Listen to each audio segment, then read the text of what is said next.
January 18th, 1942, the port of Tripoli, Libya. Through the early morning haze, Italian dockworkers watched as strange new machines rolled off transport ships onto North African soil. These weren't the familiar M1340 medium tanks that had been the backbone of Italian armoured forces. These were something different, low, squat, purposeful. The Semovente da 7518, Italy's answer to a problem that had been plaguing their forces since the first encounters with British armour. To the casual observer, they looked like tanks with their turrets removed, replaced by a fixed superstructure mounting a stubby gun. But to the tank crews of the 182nd Armoured Division Ariete, who would man them, these machines represented hope. Hope that they could finally fight on equal terms with the enemy that had been dominating the desert battlefield.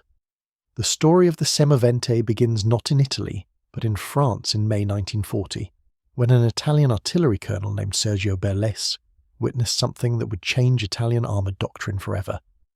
Among the wreckage of French positions overrun by German forces, Berlès saw the Sturmgeschütz 3, Germany's assault gun that had proven devastatingly effective in supporting infantry attacks. The concept was brilliantly simple. Take a proven tank chassis, remove the complex and expensive rotating turret, mount a powerful gun in a fixed superstructure, and you had a vehicle that was cheaper to build, easier to maintain, and carried a heavier punch than any conventional tank of similar size. Berlès, who had already designed the Obier de 7518 Modello 34 mountain howitzer, immediately grasped the potential. Italy desperately needed such a weapon. By early 1941, Italian forces in North Africa were learning painful lessons about armoured warfare. The M1340 medium tank, Italy's most modern armoured vehicle, was proving inadequate against British forces. Weighing 14 tons and mounting a 47 mm gun, the M1340 had seemed competitive when it entered service in 1940. Its 47 mm cannon, firing at a muzzle velocity of 2,060 feet per second, could penetrate most British cruiser tanks at combat ranges. But the British also fielded infantry tanks, heavily armoured behemoths designed to support foot soldiers in breaking through fortified positions. The Matilda II, with its 78 meters of frontal armour, was virtually impervious to the Italian 47mm gun. Italian tank crews reported hitting Matildas repeatedly with no effect, watching in horror as their rounds simply bounced off while British 40mm guns methodically destroyed their tanks. The Italian predicament in North Africa was desperate. During Operation Compass in late 1940, British forces had decimated Italian armies, capturing over 130,000 prisoners and destroying hundreds of tanks. At Baie de Fom in February 1941, over 100 M1340 tanks were captured or destroyed in a single battle. The problem wasn't just the inadequacy of Italian armour. Crews were poorly trained, with many receiving as little as 25 days of instruction before being sent to combat. Most tanks lacked radios, making coordinated action nearly impossible. The M1340's riveted construction meant that even non-penetrating hits could send rivets flying inside the crew compartment like shrapnel. The bolted hull plates had a tendency to crack under stress. The diesel engine, while innovative for the time, proved unreliable in the harsh desert environment. But Colonel Berlès saw an opportunity.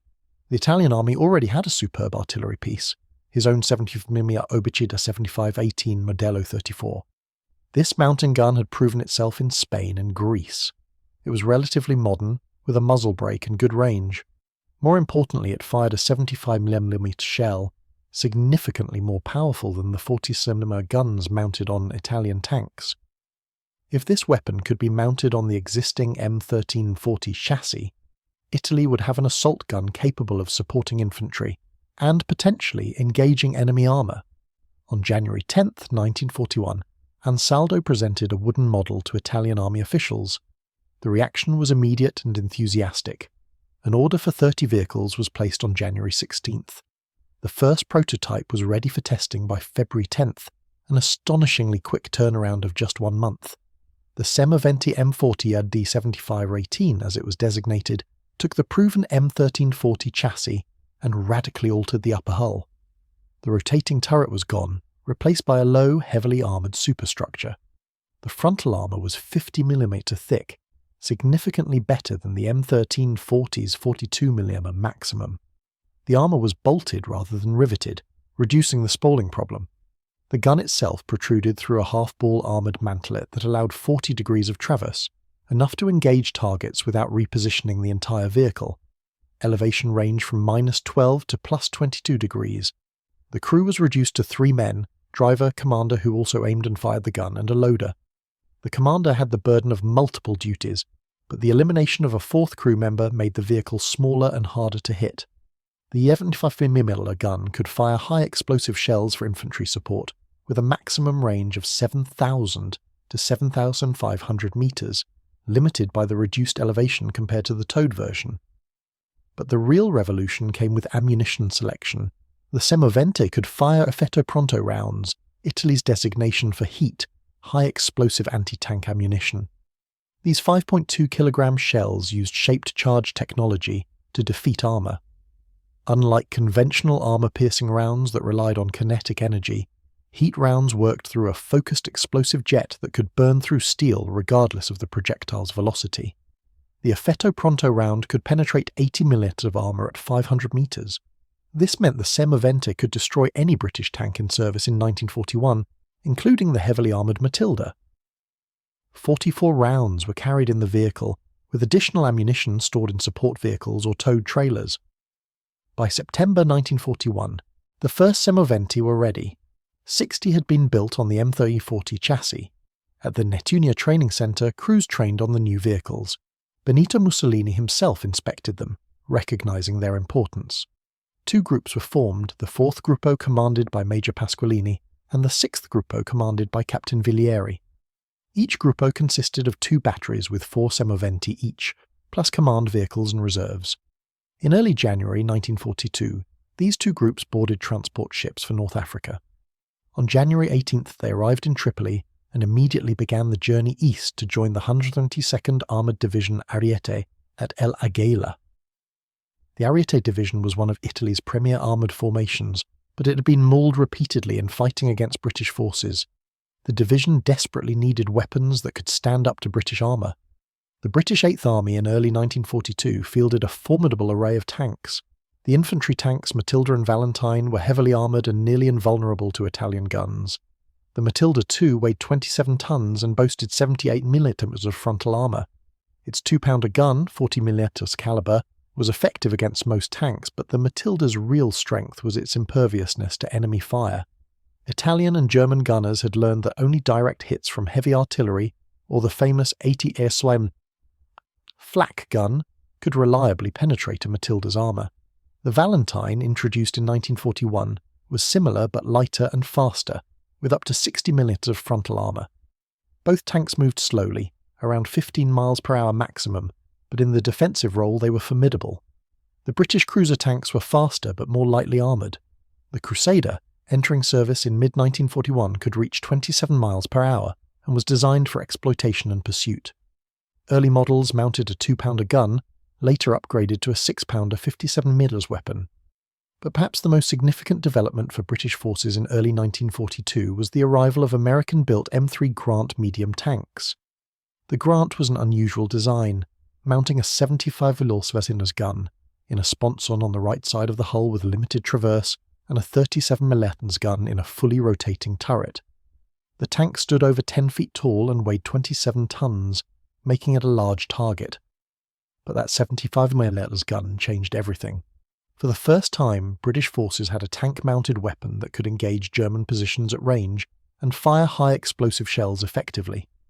The Grant 75mm could penetrate 60 M's armour at 500 yards, making it dangerous to both Italian and German tanks. When the Semovente of the 4th and 6th Gruppi reached the Ariete Division in late January 1942, the crews underwent intensive training in desert conditions. The vehicles performed well. The low silhouette made them difficult to spot and hit. The diesel engine, similar to that in the M1340, was reliable enough in short bursts of operation. The gun was accurate and powerful, but no amount of training could fully prepare the crews for actual combat. That test would come soon enough. The Desert War in early 1942 was in a state of flux. After pushing deep into Libya during Operation Crusader, British forces had been driven back by a German counter-offensive in January. Both sides now faced each other along the Gazala line, a series of fortified boxes stretching from the Mediterranean coast at Gazala south to Bir Hakeim, a distance of 43 miles. The British were reorganising and re-equipping, bringing in the new Grant tanks. The Axis forces under Erwin Rommel were preparing for a massive offensive. The Semovente saw their first action in the spring of 1942 during smaller engagements as both sides probed each other's positions. Captain Traniello, sent to Libya to evaluate the new weapon, wrote enthusiastically in March 1942. They showed themselves splendidly. All servicemen without exception evaluate it enthusiastically. They are used as artillery support and as anti-tank weapons. Their armament and low silhouette, which makes them easy to conceal, make them valuable weapons, which was also remarked upon by the enemy in official reports. The Semovente crews were learning how to use their vehicles effectively. The key was concealment and positioning. Unlike tanks that could maneuver freely, the Semovente's limited gun traverse meant it worked best in prepared positions or defensive roles. Crews learned to dig in, camouflage their vehicles, and wait for targets to present themselves. The great test came on May 26, 1942, when Rommel launched Operation Venezia, his assault on the Gazala line. The plan was audacious. While German and Italian infantry made a diversionary attack in the north, Rommel's mobile forces, the Africa Corps and the Italian Tires Corpo d'Armata di Manovra, would sweep around the southern end of the line, bypass the Free French stronghold at Bir Hakeim, and strike north to cut off British forces. The 132nd Armoured Division Ariete was part of this mobile strike force, and with it came the Semovente of the 4th and 6th Gruppi. In the early morning of May 27th, the attack began.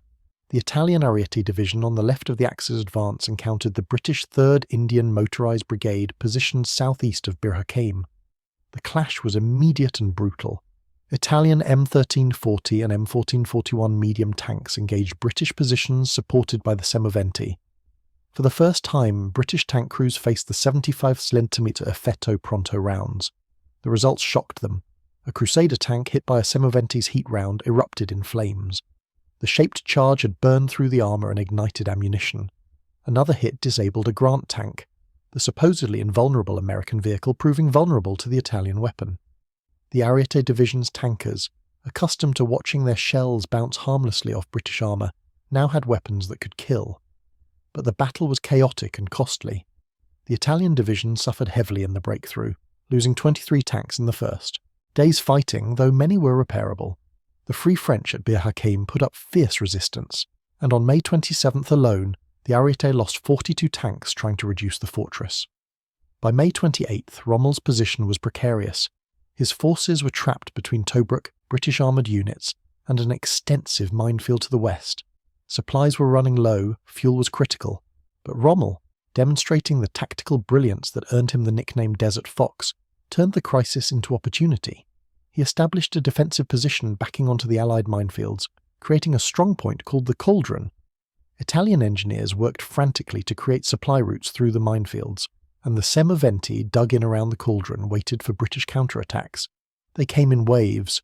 British armour, confident in their numerical superiority and the power of the new Grant tanks, launched repeated assaults on Italian positions. The Ariete Division, reinforced with the Semovente, held firm. The engagement on June 10, 1942, south of the Knightsbridge box, would become the Semovente's finest hour.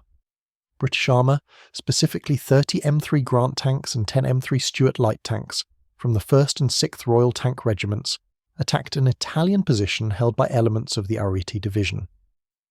The British came in line abreast, a classic cavalry charge adapted for mechanised warfare. It was intended to overwhelm the defenders through sheer firepower and momentum. But the Italians had prepared carefully. The Semovente were positioned in hull-down positions, only their low superstructures visible. M1340 tanks and gun trucks provided supporting fire. As the British armour closed to within 500 metres, the Semovente opened fire. The first heat rounds struck home with devastating effect.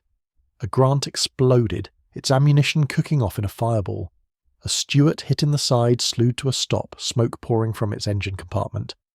The British formation wavered but pressed on. Italian gunners worked with practised efficiency. The loader in each Semovente hefted the 5.2 kilogram shells, sliding them into the breach. The commander, eye pressed to the telescopic sight, tracked targets across the desert floor. The gun fired with a distinctive crack, the muzzle brake directing blast to the sides. Reload, aim, fire. The cycle repeated with mechanical precision. British tanks began burning across the battlefield. The Grants, with their high silhouettes, made excellent targets. Their 75mm Sponson guns couldn't depress enough to hit the hull-down Semovente effectively.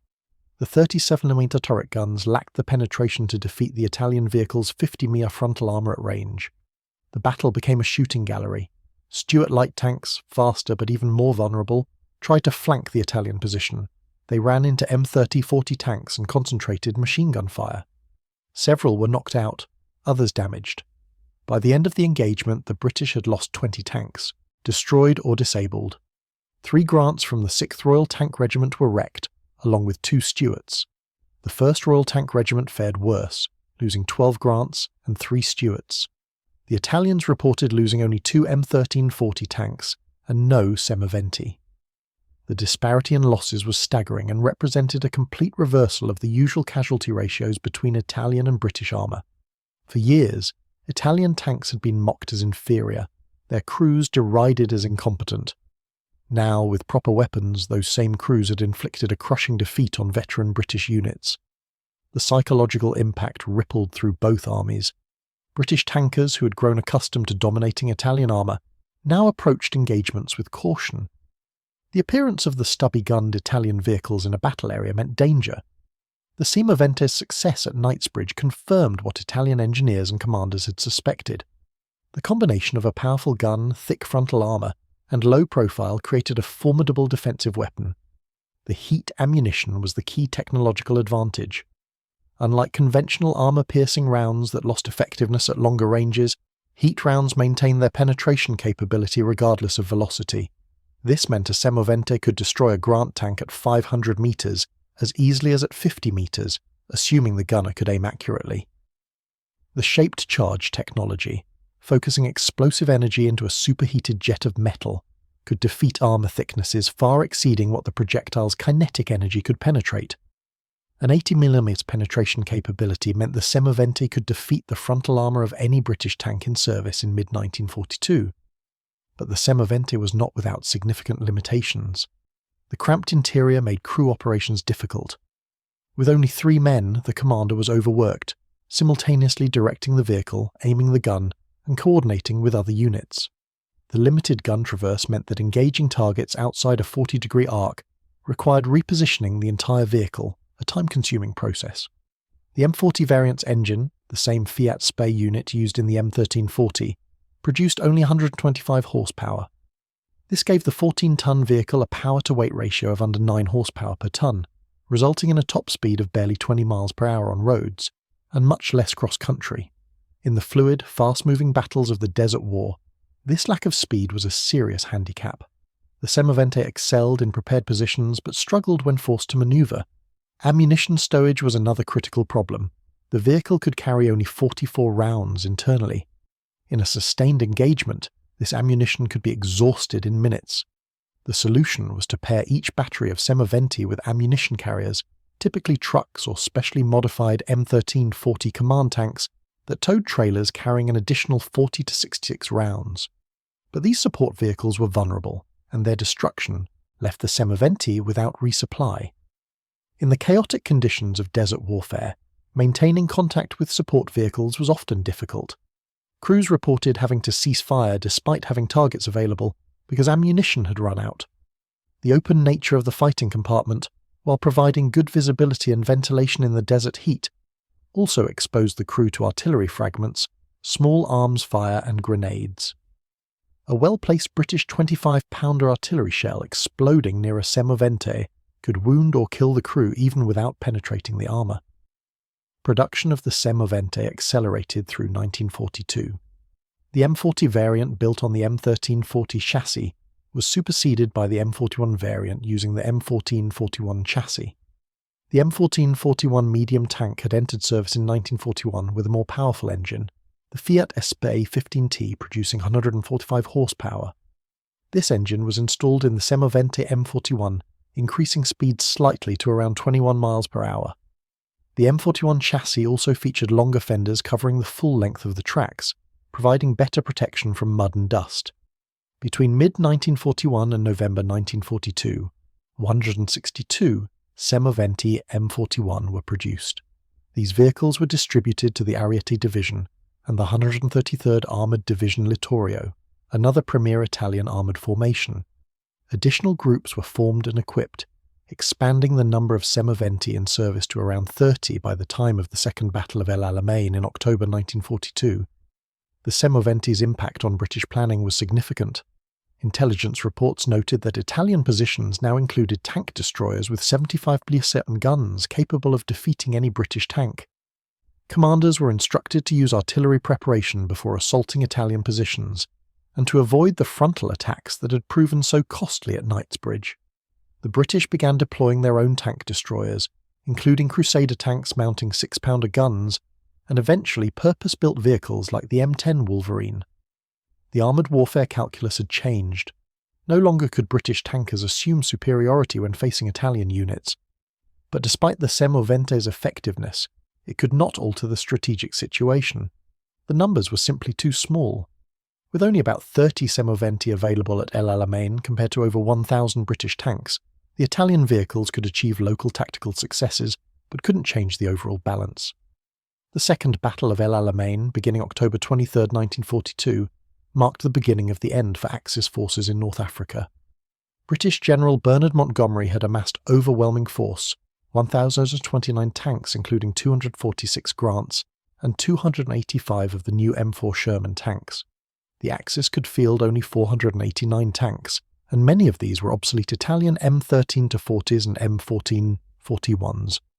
The Semovente of the Ariete and Littorio divisions fought with desperate courage, taking a toll on British armour, but they were simply overwhelmed. British tactics had evolved.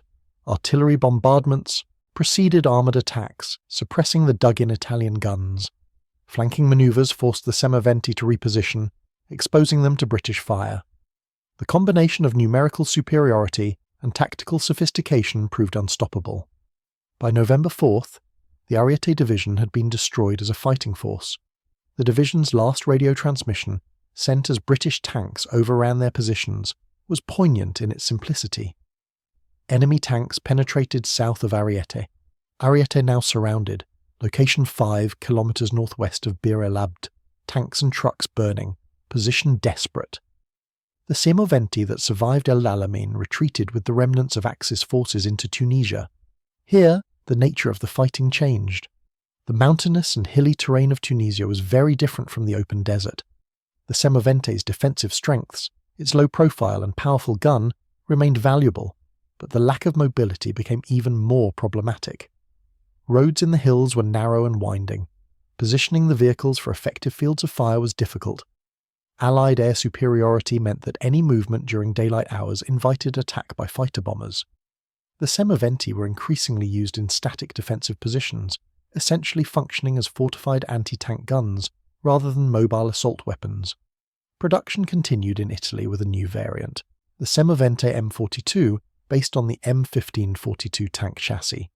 The M42 used a gasoline engine instead of diesel, producing 190 horsepower, a concession to Italy's depleted diesel fuel reserves. The increased power improved speed and mobility slightly. By this point, even more powerful weapons were under development. The Semovente da 9053 mounted a 90 mm anti-aircraft gun on a M1441 chassis, creating one of the most powerful tank destroyers of the war. The 9053 could penetrate 200 mm of armour at any combat range, making it capable of destroying even the heaviest Allied tanks. But only 48 were built, and they saw limited service before Italy's surrender in September 1943. When Italy capitulated on September 8, 1943, German forces seized the remaining Semovente. Wehrmacht and SS units incorporated them into their own formations, particularly for service in Italy and the Balkans. German designations included Beute Stugie 75 Osk 18 for the captured vehicles. An additional 55 Semovente were built under German control after the armistice. These vehicles served primarily in defensive roles as German forces fought a long retreat up the Italian peninsula.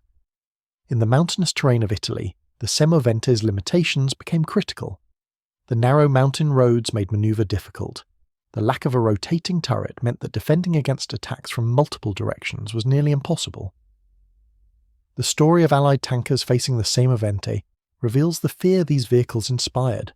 A British tank commander with the 4th Armoured Brigade recalled in a post-war interview, "We learned quickly that the little Italian guns with the stubby barrels were not to be underestimated. They didn't look dangerous, tucked into positions with only their superstructures showing. But when they fired, your tank was finished. We saw Grants blown apart by single hits. The shaped charge rounds just carved through armour like it wasn't there. We started to approach any Italian position with extreme caution, using artillery and infantry to clear them before sending in tanks. The psychological dimension of combat effectiveness was as important as the technical specifications. Tankers who believed their armour was impervious would take risks and push attacks. Tankers who knew they were vulnerable would be cautious and methodical. The Semovente changed the calculation for British armoured forces engaging Italian units. Italian crews who survived the North African campaign had mixed feelings about their vehicles. One Semovente commander from the Ariete division, interviewed years after the war, reflected, "We finally had a weapon that worked. For 2 years we had fought in tanks that couldn't hurt the enemy, but the enemy could destroy us easily. It was terrifying, helpless. The Semovente changed that. When we hit them, they burned. The problem was we never had enough of them, and by the time we got them in numbers, we were already losing the war. If we had Semovente from the beginning, if we had hundreds instead of dozens, the Desert War might have been different." This sentiment was echoed by German officers who worked alongside Italian forces. Major General Alfred Topp, in his post-war analysis of desert warfare, noted, "The Italian Semovente 75 Part 18 was an effective weapon when properly employed. Its low profile and powerful armament made it dangerous in defensive positions. The problem was that Italian units too often lacked the tactical flexibility to exploit these advantages. Poor communications, inadequate reconnaissance, and inflexible command structures meant that good equipment was poorly used." The technical evolution of the Semovente continued even as Italy's strategic position collapsed. Engineers designed variants with more powerful guns, better armour, and improved mobility. The Semovente 7534 mounted a longer-barreled 75mm gun with higher muzzle velocity for improved anti-tank performance. The Semovente 10525 carried a 105mm howitzer for infantry support and bunker busting. These designs represented Italy's attempt to match the escalating firepower of Allied and German tanks, but production numbers remained small, and most of these improved variants saw limited service. The fundamental problem facing Italian armour was not lack of design innovation, but lack of industrial capacity and strategic resources. Germany, Britain, America, and the Soviet Union could produce tanks by the thousands. Italy struggled to produce dozens per month. When a nation fighting a mechanized war can't replace losses, tactical advantages become irrelevant. The legacy of the Semovente D. 75-18 in armoured warfare doctrine is significant but often overlooked. It demonstrated several key principles that would influence tank destroyer and assault gun design for the remainder of the war. First, the concept of mounting a powerful gun on a simplified chassis without a rotating turret proved viable. The cost savings and production speed advantages were real. Germany expanded its Sturmgeschütz program based on similar reasoning, eventually producing more Stug variants than Panzer tanks. Second, the effectiveness of heat ammunition against heavy armour validated shaped charge technology. This would lead to increasingly sophisticated heat rounds becoming standard anti-tank ammunition.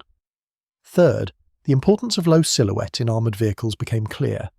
A tank that can't be seen or hit survives longer than one with heavy armour. The Semovente's profile was significantly lower than contemporary tanks, making it harder to spot and engage. But the Semovente also revealed limitations of the assault gun concept. The fixed superstructure that made the vehicle cheaper and simpler also made it tactically inflexible. A tank with a rotating turret could engage targets in any direction without moving.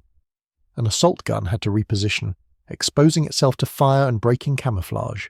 In defensive warfare, this was manageable. In offensive operations or fluid battles, it was often fatal. The balance between cost, firepower, and tactical flexibility became a central consideration in armoured vehicle design. Some nations concluded that specialised assault guns and tank destroyers were worthwhile despite their limitations. Others preferred to concentrate production on conventional tanks with full turrets. The debate continued throughout the war and into the Cold War era. The Semovente represented one answer to that debate, emphasising firepower and economy over tactical flexibility. For the British tankers who faced Semovente in combat, the experience was instructive. Captain David Cole, commanding a troop of Grant tanks during Gazala, later wrote in his memoirs, "We had been told the Italians were no threat, that their tanks were junk and their crews cowards. Neither was true. At Knightsbridge we learned respect the hard way. The Italian assault guns were brilliantly positioned, almost invisible until they fired. When they hit you, the tank was gone, just like that. We lost 3 tanks in my troop in less than 5 minutes. The crew of one Grant managed to bail out. The other 2 burned. It was our first encounter with shaped charge ammunition, and it was terrifying. Our armour, which we thought was so strong, meant nothing against those rounds. We pulled back and called for artillery. That was the only way to deal with them, blast them out with indirect fire because charging them head-on was suicide." As the war progressed and Allied forces pushed through Sicily and into mainland Italy in 1943, they continued to encounter Semovente in German hands. The vehicles were used increasingly in static defensive positions, their mobility limitations making them unsuitable for the mobile defence tactics the Germans preferred. But in prepared positions covering key roads and bridges, the Semovente remained dangerous. Allied forces learned to identify them by their distinctive low profile and use artillery and air power to neutralise them before committing armour. By 1944, the appearance of Allied tanks like the M4 Sherman, armed with 75 mm or 76mm guns, and British Churchill tanks with 6-pounder or 75mm weapons, meant that Allied armour could effectively engage Semovente at range. The Italian vehicles designed to fight the lighter tanks of 1941 and 1942 were increasingly outmatched. Their 50mm frontal armour, adequate against 2-pounder guns, could be penetrated by American 75mm and British 6-pounder guns at combat ranges. The final Semovente saw service in northern Italy in 1945, fighting alongside German forces against the Allied advance. By this point they were obsolete.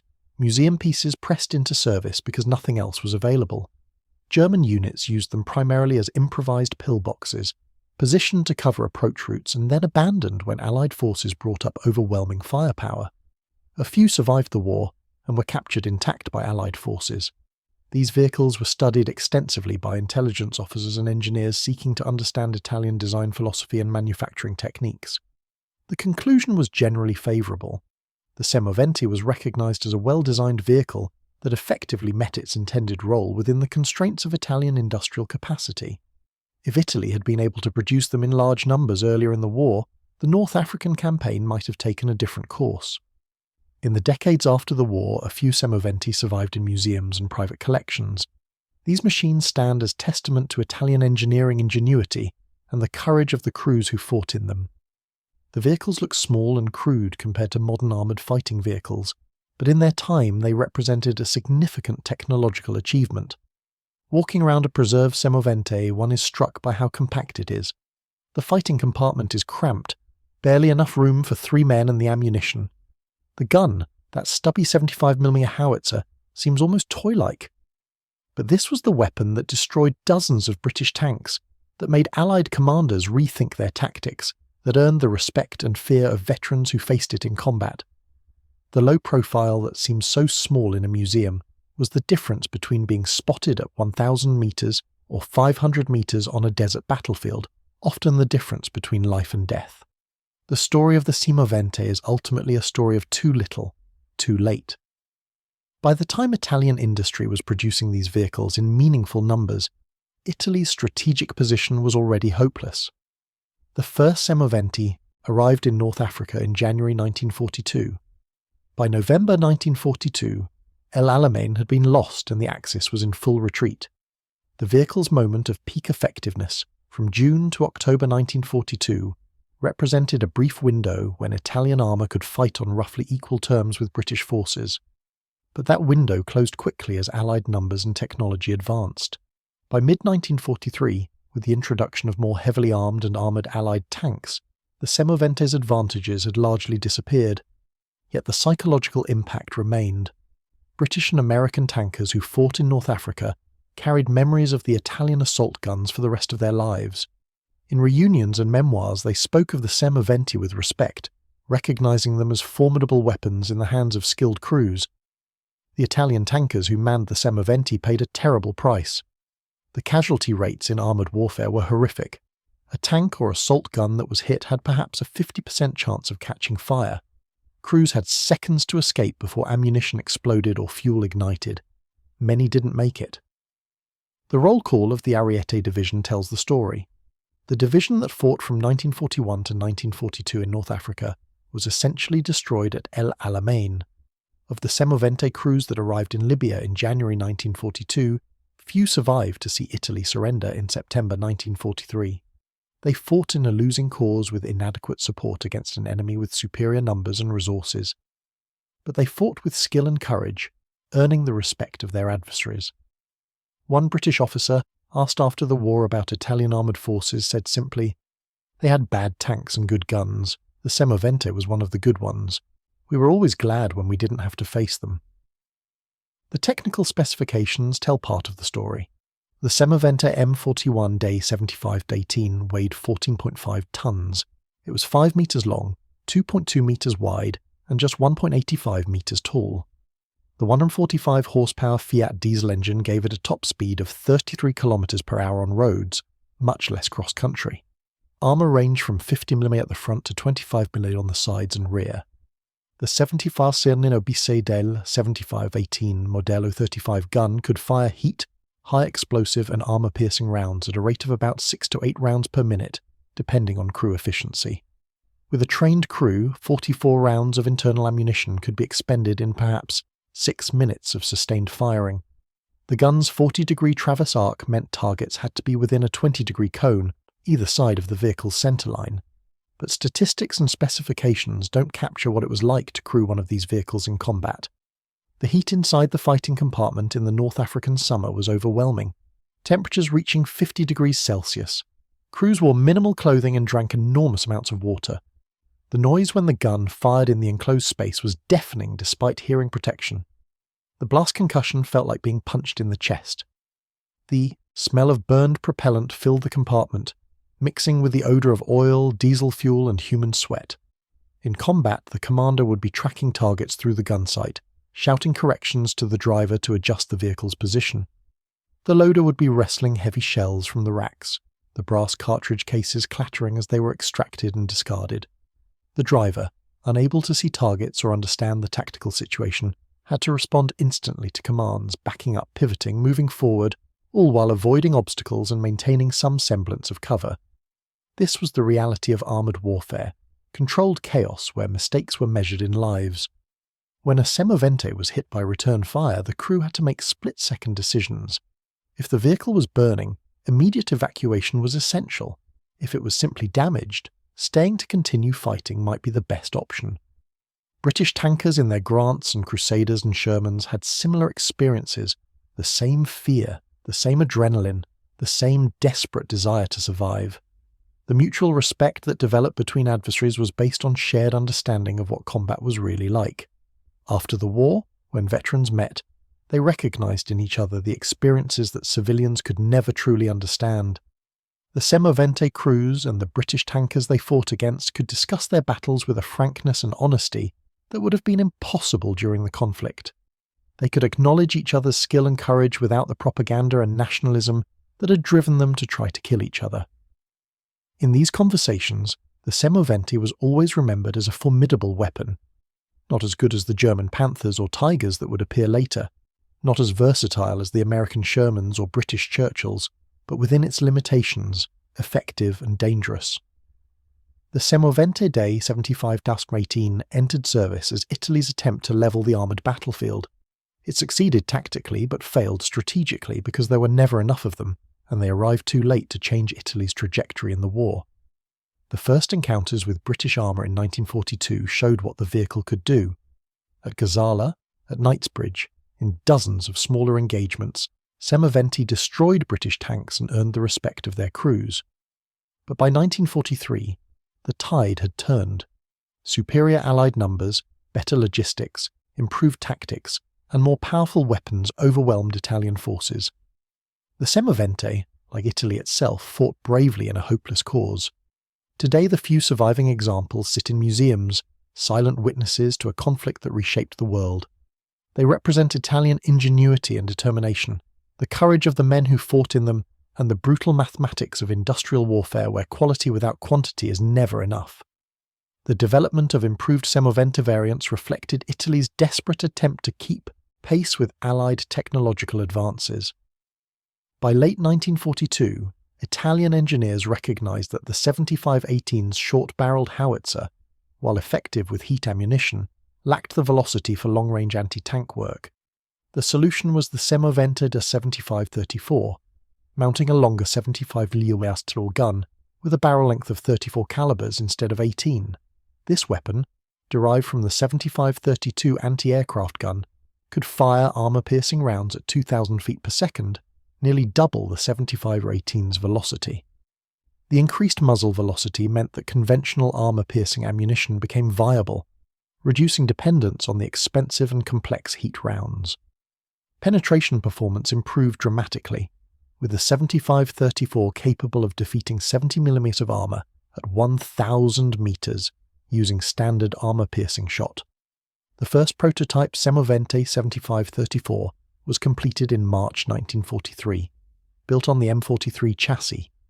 The M43 represented Italy's latest tank chassis development, featuring improved suspension, better armor layout, and a more powerful engine producing 145 horsepower. The longer gun barrel necessitated design changes. The front of the superstructure was redesigned with a more angular shape to accommodate the weapon's greater length. Total weight increased to 15 tons. The gun mantlet was redesigned as well, using a cast armor piece instead of the bolted assembly of earlier models.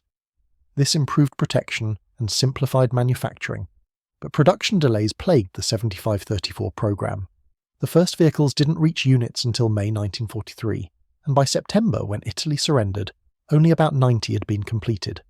Most of these fell into German hands and were pressed into Wehrmacht service. German forces were initially skeptical of Italian equipment, having witnessed the poor performance of M1340 and M1441 tanks throughout the North African campaign. But the Semovente proved an exception.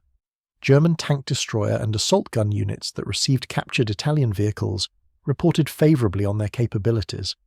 The 75-18 variants were deemed adequate for infantry support and defensive anti-tank work.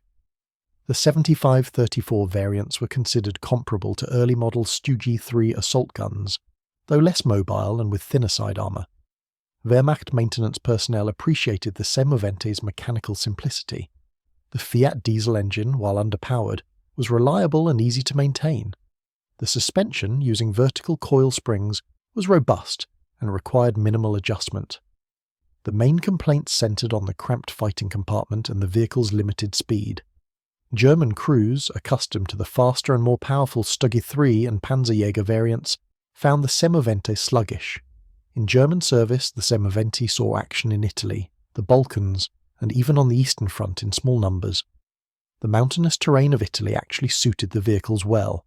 The narrow mountain roads and steep grades reduced the importance of top speed. The ability to position vehicles in defilade and engage targets at medium range played to the Semovente's strengths. German units used them primarily to cover key road junctions and mountain passes, positions where enemy armour would be channeled into predictable killing zones.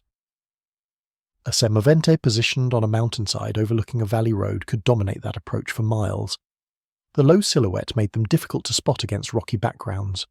Allied tank crews advancing through Italian mountain valleys learned to fear the sudden crack of a 75mm gun firing from an unseen position.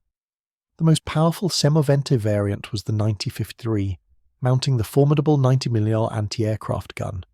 This weapon was a monster, capable of penetrating any Allied tank at any combat range. The 90mm cannon de 90-53 was Italy's most powerful anti-aircraft gun, firing a 22-pound shell at 2,140 feet per second.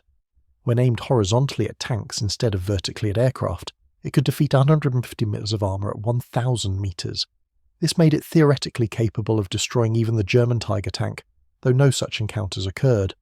The Semovente 90-53 mounted this cannon on a lengthened M1441 or M1542 chassis. The result was a vehicle 5.2 meters long with a tall, open-topped fighting compartment. The gun's size and weight, over 700 pounds, made it impossible to mount in a fully enclosed superstructure. The crew of 4 worked in an open compartment protected only by armour shields. Only 48 Semovente 9053 vehicles were completed before Italy's surrender. They saw limited action in North Africa and Sicily, where their extreme firepower made them valuable for engaging Allied armour at long range. British tankers who encountered them reported the experience as terrifying. A 90mm certainly armour-piercing shell hitting a Sherman tank didn't just penetrate, it passed completely through the vehicle, often taking the turret off in the process. The Semovente 9053 could engage Allied tanks from ranges where return fire was ineffective. A Sherman's 75mm gun struggled to penetrate the Semovente's frontal armour at 1,000 metres, while the Italian vehicle could destroy the Sherman from 2,000 metres. But the 9053's open fighting compartment made it extremely vulnerable to artillery and air attack. In the open desert of North Africa, Allied artillery could spot the tall vehicle and bring down devastating fire. The lack of overhead protection meant that even near misses from artillery shells showered the crew with fragments. After Italy's surrender, the Germans designated captured Semovente 9053 vehicles as 19 Pack of Selbstfahrerfett M41. They used them primarily in Italy, where terrain provided natural cover to offset the vehicle's height.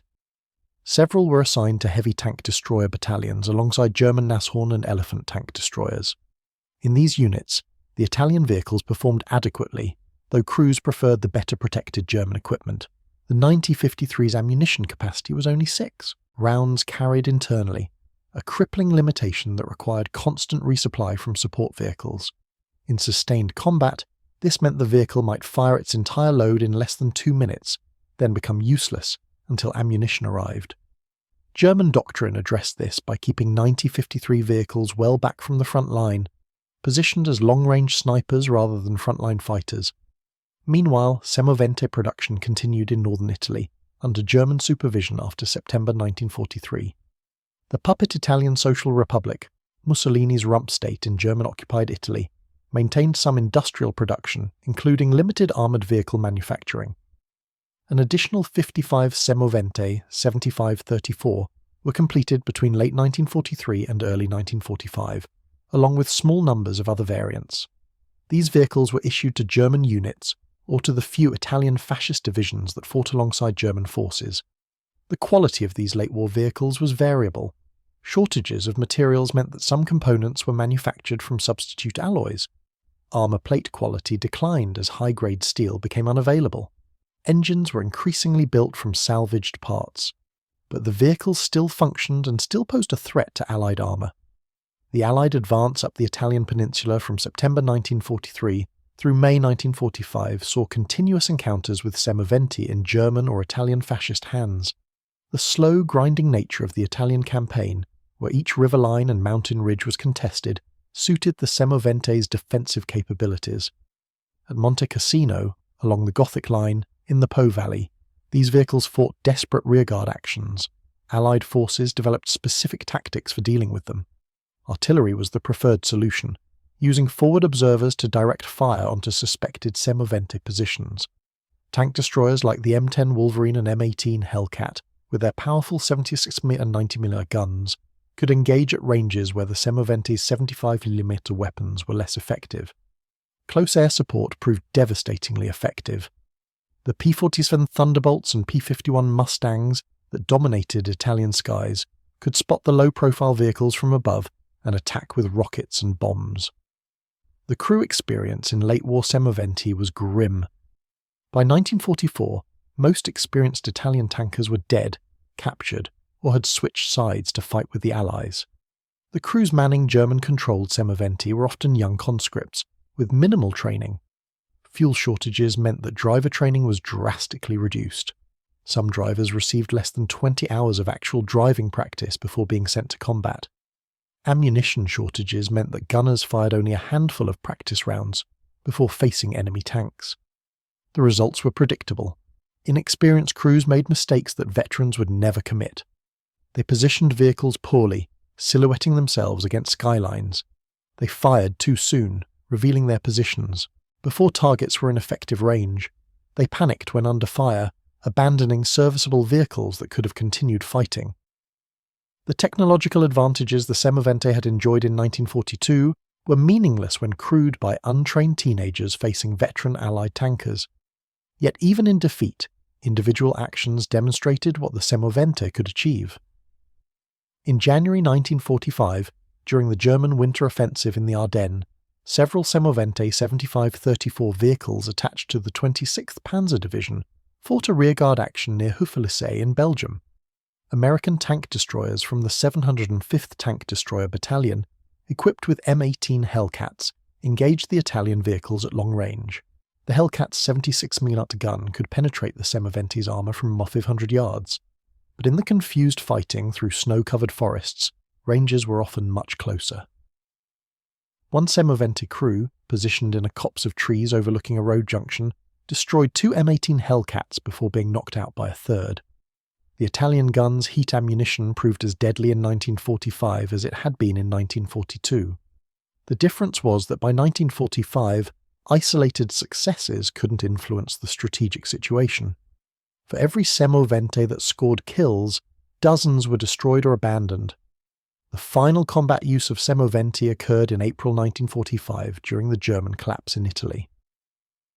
As Allied forces broke through the Gothic line and swept into the Po Valley, German and Italian fascist units attempted to establish defensive positions along river lines. Semovente were positioned to cover bridge crossings, their guns aimed at the approaches where Allied tanks would have to advance. But Allied tactics had evolved far beyond the frontal assaults of 1942.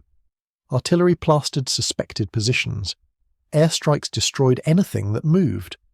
Infantry infiltrated around strongpoints, cutting off defenders. When Allied tanks did advance, they moved in overwhelming numbers with massive fire support. A single Semovente, even with a perfect position and experienced crew, couldn't stop a company of Sherman tanks supported by artillery and air power. The Italian vehicles fought and died, usually taking a tank or two with them, but the outcome was never in doubt. On May 2, 1945, German forces in Italy surrendered. The handful of surviving Semovente were driven to collection points and turned over to Allied forces. Many were simply scrapped on the spot, pushed into bomb craters or driven off cliffs. A few were preserved for intelligence evaluation and technical study. Allied engineers examined these vehicles carefully, measuring armour thickness, testing the guns, evaluating the mechanical systems. The reports were generally complimentary. The Semovente was recognised as a well-designed vehicle that suffered primarily from inadequate automotive performance and limited gun traverse. The armour layout was efficient, the gun was powerful, and the low profile was an excellent design choice. If Italy had possessed the industrial capacity to produce these vehicles in large numbers from 1940 onward, the North African campaign might have taken a very different course. But history is written by what happened, not what might have been. The Semovente program produced approximately 400 vehicles of all variants between 1941 and 1945. This included about 222 Semovente 75-18 on M40 chassis, 162 Semovente 75-18 on M41 chassis, 90 Semovente 75-34, 48 Semovente 90-53, and small numbers of other specialised variants. By comparison, Germany produced over 10,000 Stug-3 assault guns. The Soviet Union built thousands of Su-85 and Su-100 tank destroyers. The United States manufactured tens of thousands of M4 Sherman tanks. Italy's total armoured vehicle production for the entire war was less than what the major powers produced in a single month during peak production. No amount of design excellence could overcome that disparity. The mathematics of industrial war are brutal and unforgiving. The human cost of the Semovente story is difficult to calculate precisely. Each vehicle had a crew of 3 men. With approximately 400 vehicles produced and combat loss rates exceeding 80% by war's end, likely over 1,000 Italian and German crewmen died serving in these vehicles. Each of these men had a name, a family, a life before the war. They range from experienced pre-war professionals to teenage conscripts pressed into service in the war's final months. Some died instantly when their vehicles were hit, killed by armour-piercing rounds or exploding ammunition. Others burned to death, trapped in damaged vehicles. Some escaped their destroyed Semovente only to be killed by small arms fire or artillery. The lucky ones survived to be captured, spending the remainder of the war in Allied prison camps. The very few who survived the entire war carried memories of combat that haunted them for the rest of their lives. On the British and American side, the Semovente killed hundreds of Allied tank crews. Each destroyed Grant or Sherman or Crusader represented 3 to 5 men killed or wounded. The families of these men received telegrams informing them that their sons or husbands or fathers had been killed in action in North Africa or Italy. They rarely knew the specific circumstances. A telegram might say killed in action near Gazala, or died of wounds received in combat in Sicily. The detail that their loved one had been killed by a Semovente's 75mm heat round was not included and would have meant nothing to them anyway. But for the men who survived, who saw their friends die in burning tanks, the memory of those Italian assault guns remained vivid decades later. In veterans' reunions and oral histories, the Semovente appears repeatedly as a respected and feared adversary. The post-war fate of surviving Semovente was ignominious. Most were scrapped in the late 1940s as Italy rebuilt from the devastation of war. Steel was desperately needed for reconstruction. Old. Military equipment was an obvious source of scrap metal. Semovente were cut up with torches, the armour plate melted down and recast into structural steel for buildings and bridges. The engines were salvaged for use in trucks or industrial equipment. The guns were sometimes retained for use as static anti-tank weapons or coastal defence artillery. By 1950, virtually all Semovente had been destroyed. Only a handful survived, preserved by foresighted individuals who recognised their historical importance. Today, perhaps a dozen examples exist in museums worldwide. These machines are maintained as memorials to the men who fought in them and as examples of Italian wartime industrial production. The Museo Storico della Motorizzazione Militare in Rome houses several preserved Semovente, including examples of the 75-18, 75-34, and 90-53 variants. These vehicles have been restored to display condition, their armour repainted, their mechanical systems refurbished. Visitors can walk around them, examining the low profile that made them so difficult to spot in combat, the thick frontal armour that protected the crew, the powerful guns that destroyed enemy tanks. Information placards provide technical specifications and historical context. But no static display can truly convey what these machines were like in combat. The noise, the heat, the fear, the adrenaline, the sudden violence of armoured warfare, these things can't be preserved in a museum. They exist only in the memories of the men who were there, and as those men pass away, the living memory of the Semovente dies with them. Military historians and armour enthusiasts have debated the Semovente's place in the pantheon of World War II fighting vehicles. Some argue it deserves recognition as one of the war's best tank destroyers, pointing to its effective design and combat record. Others contend that its limited production and late arrival make it a footnote to the larger story of armoured warfare. The truth likely lies somewhere between. The Semovente was an excellent design compromised by industrial limitations and strategic failures beyond its control. In the specific context of the North African campaign from 1942 to 1943, it was arguably the best vehicle available to Axis forces for defensive anti-tank work in the desert.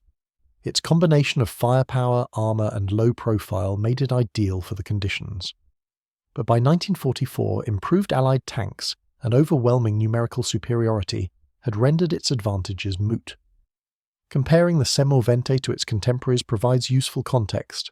The German Stu 3, which inspired the Italian design, was larger and heavier at 24 tons combat weight. It initially mounted a short 75mm gun, similar to the Semovente's weapon, but was progressively upgunned to a long 75mm capable of defeating any Allied tank. The Stug 3 had better mobility with a top speed of 25 miles per hour and superior automotive reliability. Its armour was thicker, with 80mm frontal protection on later models. But it was also more expensive and complex to manufacture. The Semovente represented a more austere approach, accepting reduced performance to enable faster production with limited industrial capacity. The Soviet Su-76 assault gun, introduced in 1943, was similar in concept but even lighter at 10.5 tons. It mounted a 76mm gun and had thin armour that made it vulnerable to all German weapons. Soviet crews called it the bitch because of its poor reliability and tendency to catch fire when hit. But the USSR produced over 14,000 Su-76 vehicles, overwhelming quality deficiencies through sheer numbers. The American M10 Wolverine tank destroyer, mounting a 76-metre gun, was larger at 30 tons and faster at 30 miles per hour. It had an open-topped turret that provided good visibility but exposed the crew to artillery. The M10 could defeat any German or Italian tank at medium ranges and was produced in quantities exceeding 6,000 vehicles. Comparing these designs reveals different national approaches to the same problem. How do you mount a powerful gun on a mobile chassis for anti-tank work? Germany prioritised armour protection and gun power. The USSR prioritised numbers above all else. The Americans emphasised mobility and firepower with adequate but not exceptional armour. Italy, working with severe resource constraints, emphasised efficiency and simplicity while maintaining sufficient firepower to threaten enemy armour. Each approach had merits and drawbacks. The Semovente's problem was not inferior design, but insufficient production capacity. The technological legacy of the Semovente extended beyond the war. The concept of mounting powerful guns on simplified chassis influenced post-war Italian armoured vehicle development. When Italy began rebuilding its military in the 1950s as a NATO member, the experience gained from Semovente production informed new designs. The Fiat 66 One-Thorn armoured car and later Italian infantry fighting vehicles incorporated lessons about armour layout, gun mounting, and crew ergonomics learned during the war. Italian engineers who had worked on Semovente development went on to design post-war vehicles, bringing their experience with them. The emphasis on compact, well-protected fighting vehicles with powerful armament became a hallmark of Italian military design. While post-war Italian tanks and assault guns bore no direct resemblance to the Semovente, the design philosophy persisted. In broader terms, the Semovente story illustrates fundamental truths about mechanized warfare. First, that weapon effectiveness is a combination of technical capability and numerical availability. A small number of excellent weapons cannot defeat a large number of adequate weapons when all other factors are equal. Second, that crew training and tactical doctrine matter as much as vehicle specifications. The Semovente in the hands of experienced crews in 1942 was deadly. The same vehicle with poorly trained crews in 1945 was ineffective. Third, that industrial capacity ultimately determines military outcomes in prolonged conflicts. Italy's inability to match Allied production sealed its fate regardless of individual weapon quality. These lessons, learned at terrible cost between 1940 and 1945, remain relevant in modern military planning. For the veterans who fought in or against Semovente, the vehicle occupies a specific place in their memories of the war. It represents a moment when Italian forces could compete on roughly equal terms, when the outcome of individual engagements wasn't predetermined by material imbalance. For Italian veterans, it symbolises what their nation might have achieved with better resources and leadership. For British and American veterans, it serves as a reminder that their enemies were capable and dangerous, that victory required skill and courage, not just superior equipment. In the decades after the war, as former enemies met in friendship, the Semovente became a topic of shared interest. Veterans could discuss the technical details, compare experiences, and acknowledge each other's perspectives without the animosity that had divided them. The Semovente de 75-18 and its variants were born from necessity, developed in haste, and pressed into service before they were ready. They fought in the harshest conditions imaginable, desert heat and mountain cold, against enemies with superior numbers and resources. They achieved local tactical successes that couldn't alter strategic realities. They killed and they died, mechanical participants in human tragedy. Today they exist primarily in photographs, documents, and the fading memories of elderly men who were young when they fought. But they also exist as physical artifacts in museums, carefully preserved examples of a desperate time when nations mobilized every resource for war.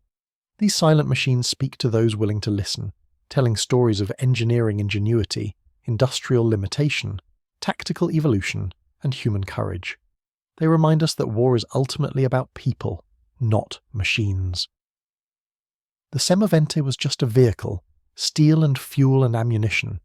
What mattered were the men inside, their fear and determination, their skill and sacrifice. When the Italian Semovente first faced British armour in 1942, it proved itself a formidable weapon. That it ultimately failed to change the war's outcome doesn't diminish the achievement of those who designed it, built it, and fought in it. They did their duty with the tools available, asking no more than to be remembered honestly. That is what history owes them, an honest accounting of what they accomplished and what they endured in one of humanity's darkest chapters.